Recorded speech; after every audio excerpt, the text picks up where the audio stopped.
Jalen Hurts, Darnell Mooney, Kyler Murray, David Montgomery, Elijah Moore, Elijah Mitchell, Adam Thielen, Brandon Ayuk, Trey Lance, Alan Lazard, Dalton Schultz, and Drake London.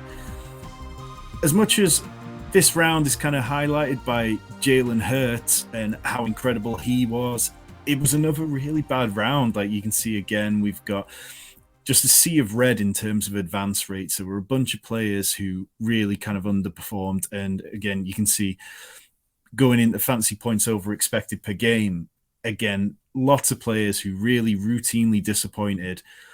Darnell Mooney, though, is somebody I just feel like I have to flag up. He was, again, that kind of someone has to catch the ball mentality. 6.8 points per game, 3.3 catches per game, one top 20 weekly performance.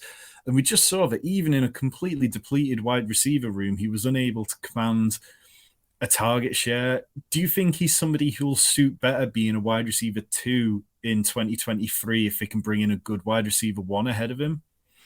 Oh, I definitely believe he's a wide receiver 2 in the NFL. The real question we're asking, though, is Justin Fields going to attempt more than 21 passes per game? That's what it comes down to.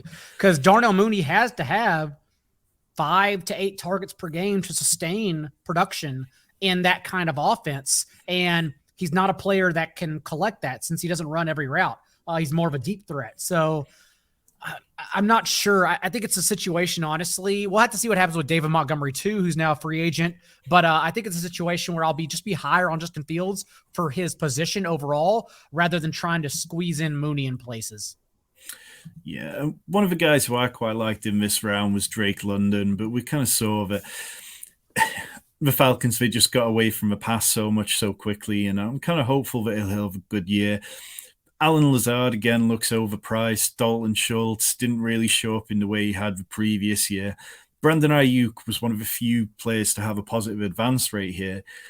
And he just looked brilliant at times. I think that's 2 seasons now where we've seen him really flash at times.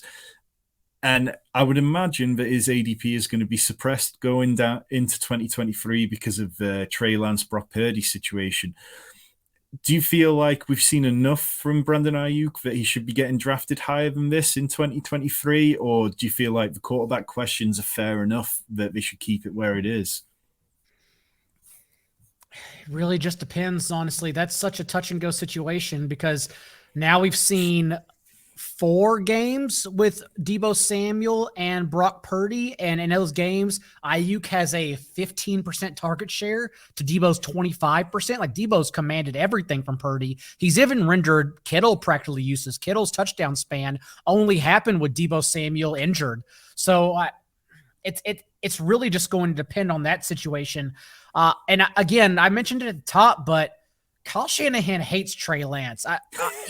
Shanahan even came out just a couple weeks ago and said Purdy is the best rookie he's ever coached, which is a slap in the face to Lance, a slap in the face to a lot of rookies Shanahan has ever coached, Robert Griffin III included. So overall, like I don't know what's going to happen there, but honestly, the 49ers can recoup. It's still early enough for them to recoup a lot of first round with Lance. So I think the situation could go either way, but Purdy would not be good for Ayuk in my opinion. Although I would bite the bullet, 7th round or whatever for Ayuk. That'd be fine. Yeah, that seems fair. Okay, so the superstar of not only this round, but best ball in general this year, Jalen Hurts feels like the perfect player for us to finish on. His completion record jumped from 61% in 2021, 67%, 23 rushing TDs in the last 2 seasons combined. And yeah, his ADP is going right around 15 in the early 2023 best ball. Do you feel like the ceiling could get higher for Jalen Hurts, or do you think that perhaps these rushing touchdowns that have really bolstered his scoring, they could maybe regress slightly? Because it's not often we see, I think he had 15 this year. It's not often you see dual threat quarterbacks have that many. Most of the time they're sort of sat at like 7 or 8. And if that regressed by 7 or 8, do you feel like Jalen Hurts is in danger of not paying off his price? The good news is that his rushing floor is going to keep him as a top 5 option no matter the schedule. And we drafted Jalen Hurts not only understanding they were building the offense around him. We saw it in the preseason. We saw it in the trade for A.J. Brown.